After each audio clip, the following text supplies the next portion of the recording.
it waxes and wanes over the century. You have periods that really can, without exaggeration, be characterized as reigns of terror, with thousands of doctors being rounded up, back in the 20s and 30s, for example. So you have real exacerbations of the...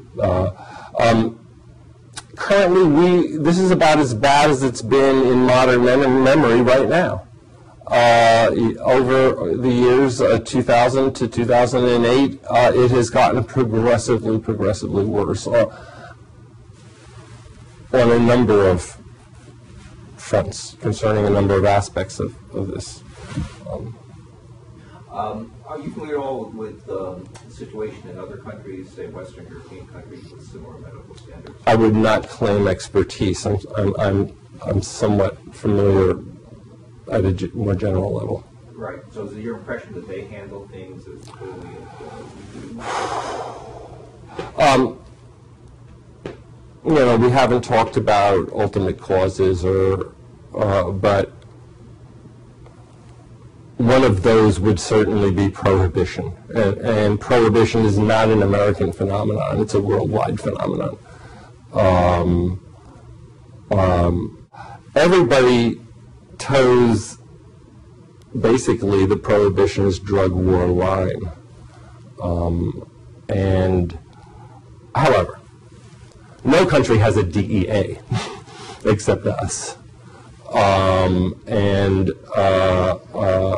I don't think any other country experiences anything like these trials that we have routinely. There are some studies on that. Some of those are in my, one of those is in my paper, War on Drugs, War on Doctors, and the Pain Crisis in America, where you can show dramatic differences in attitudes of physicians and practices of physicians,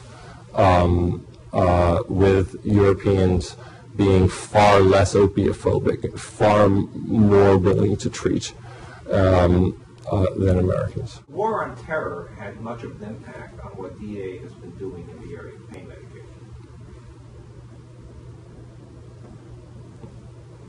Well, sure, they all roll together. It's all one propaganda machine. And there are parallel. First, I think it is, yes, one effort in a sense, or two efforts that have merged because they fit together so beautifully, the war on drugs and the war on terror. I also think they're just really interesting parallels between them.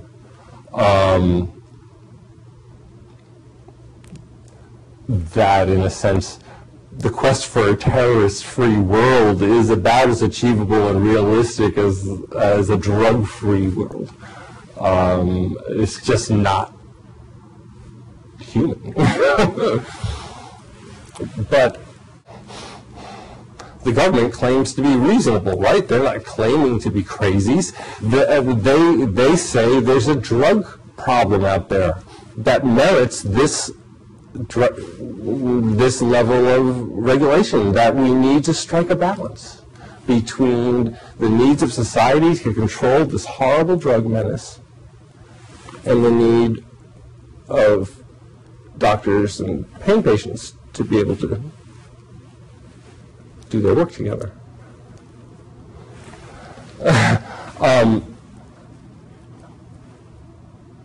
what always strikes me in these discussions is that nobody ever challenges the first part of that there is a drug problem.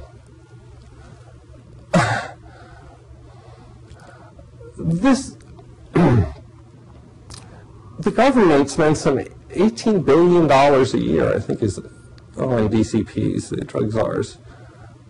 So $18 billion funnel through the drug czar. And what is the data? What is the data on which we are making our policy?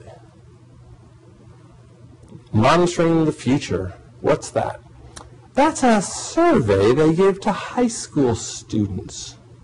It has questions like, how available do you perceive drug X to be? 10th grader.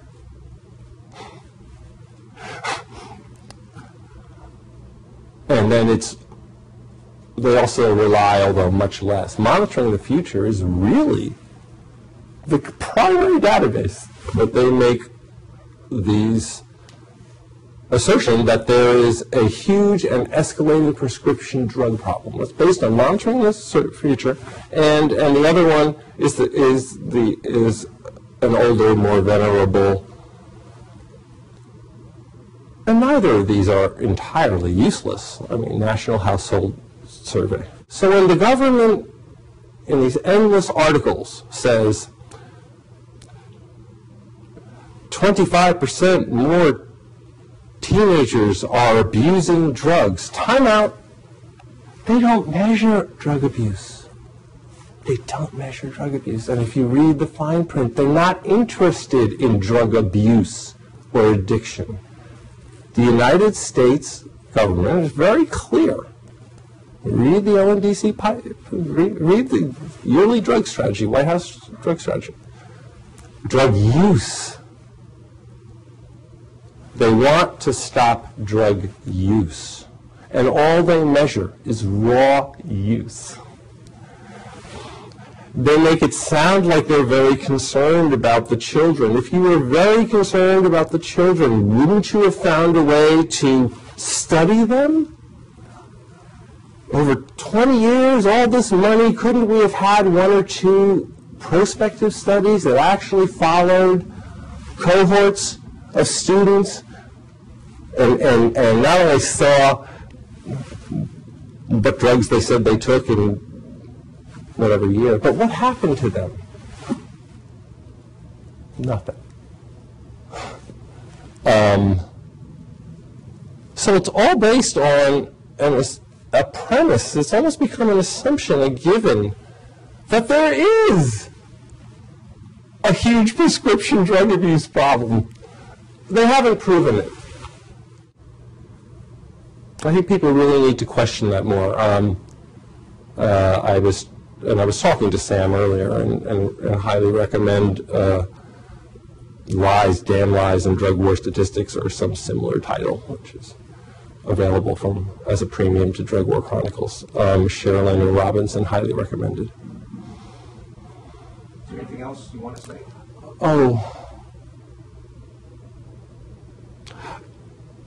I would really invite everybody to come to the chronic pain forums of the Pain Relief Network.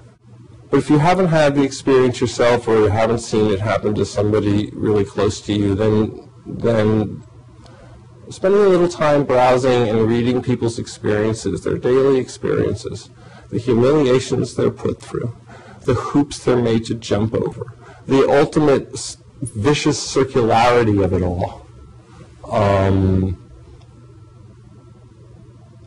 That it all ends up being about getting them off meds or lowering their doses, and never about their optimal functioning or the quality of their lives. I really urge people to let that in.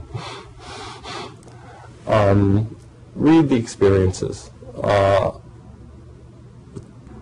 Question this wave of propaganda about prescription drug abuse by any reasonable standard. And I refer you back to Roadblocks on Relief.